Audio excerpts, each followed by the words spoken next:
নমস্কার, আমি Ratna's BD food cooking চ্যানেলের পক্ষ থেকে সবাইকে আন্তরিক শুভেচ্ছা ও স্বাগত। আশা করি সবাই ভালো আছো, সুস্থ আছো, আমরাও ভালো আছি।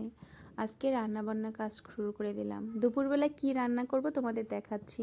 আজকে থানকুনি পাতা নিয়ে এসেছিলাম বাজার থেকে। আলু দিয়ে থানকুনি পাতার ঝোল রান্না করব।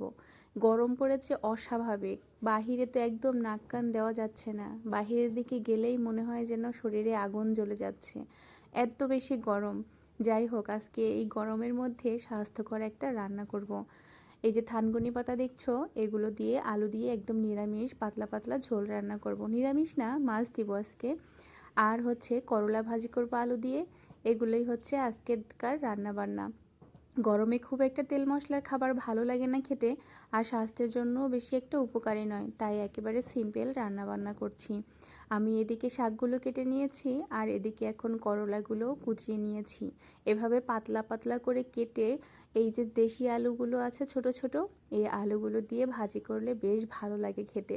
আর চিংড়ি মাছ অ্যাড করলে তো আরও কোনো কথা নেই, শুধু এই করলা আলু ভাজি দিয়েই পুরো খাবারটা কমপ্লিট হয়ে যাবে। তবে আজকে চিংড়ি মাছ দিব না, শুধু আলু আর করলা ভাজি করব। তবে তার মধ্যে একটু পেঁয়াজ আর কাঁচা লঙ্কা দেব। যাই হোক, আমার কাটাকাটি কিন্তু প্রায় শেষের দিকে হয়ে আসছে।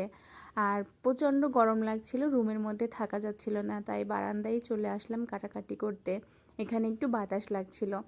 আর এই যে কাটা শেষ, এরপরে আমি সব সবজিগুলো ধুয়ে নিচ্ছি। ভালো করে বড় একটা কড়াইয়ের মধ্যে রেখে সবজিগুলো ধুয়ে নিচ্ছিলাম, যাতে কোনো প্রকার বালু না থাকে। আর এই না দেখো, আমার আজকে দুপুরের রান্নাবান্নার কি কি নিয়েছি। এখানে আলু, করলা, শাক, আলু আর হচ্ছে ছোট মাছ। এই যে ছোট ছোট মাছগুলো দেখছো, এগুলো কিন্তু নদীর মাছ। আর আজকে এই মাছগুলো কড়া কড়া করে ভেজে আজকে এই থানকুনি আলু শাকের তরকারিটা রান্না করব। তো বন্ধুরা, এই মাছটা কিন্তু ভাজা খেতেও বেশ ভালো লাগে। আর এগুলো দিয়ে যদি কোনো ঝোল তরকারি রান্না করা হয়, সেগুলোও কিন্তু খেতে ভীষণ ভালো লাগে।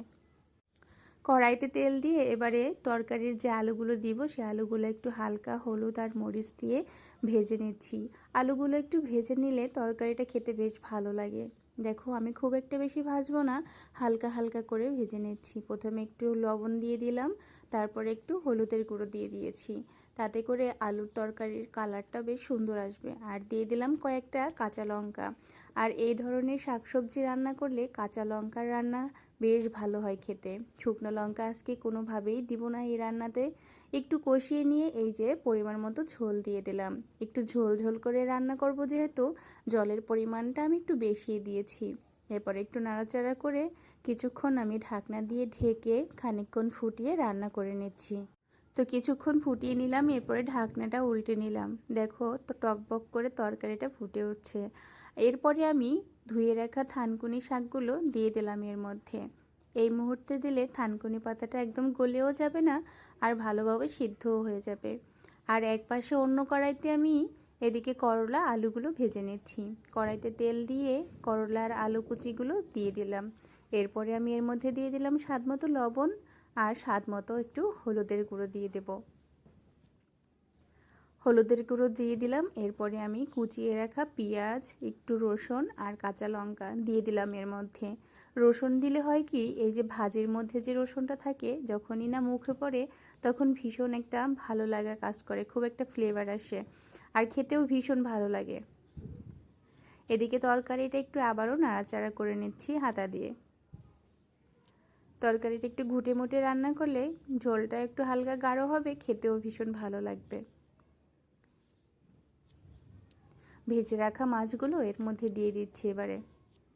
দিয়ে হালকা একটু নাড়াচাড়া করে আরও কিছুক্ষণ রান্না করে নিচ্ছি।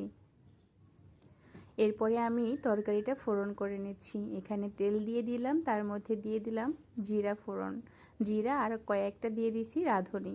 এরপরে দিয়ে আবার একটু নাড়াচাড়া করে নিলাম, আর ভেজে রাখা জিরার গুঁড়ো দিয়ে দিলাম সামান্য পরিমাণে।